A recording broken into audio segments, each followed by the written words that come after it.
ఆ తర్వాత తరాలు కాపాడుకోలేకపోతే వాళ్లకు మీరు గొంతెత్తి బయటకు రండ్రా, మాట్లాడుండ్రా, అడుగుండ్రా అని మీరు చెప్పకపోతే నీ గురించి మాత్రమే నువ్వు బతుకు అనుకుంటే వాడు ఉండడు.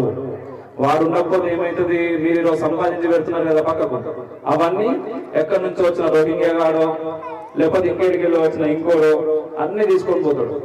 వాళ్ళకి అదొకటే నేర్పిస్తున్నారు. ఏం నేర్పిస్తున్నారు? అరే మనకు సంపాదన అవసరం లేదు, మనకు సంతానం కావాలి.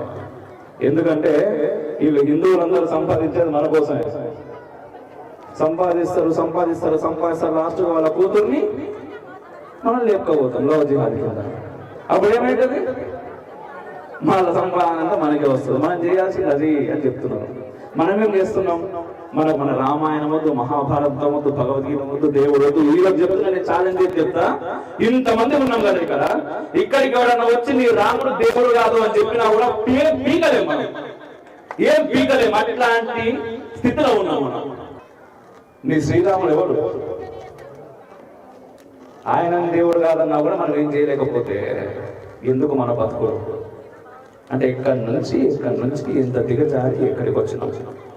ఇట్లనే పోతే రేపటి నాడు ఇంకేడికి పోతాం. దేని గురించి మనం ఆలోచించాలి. మన పిల్లగాళ్ళకి మనం ఏమి ఇవ్వాలని మనం అనుకోవాలి. మనం ఏమి ఇస్తున్నాం అనేది మనం ఆలోచించాలి. మనం చాలా డేంజరస్ సిచ్యువేషన్లో ఉన్నాం.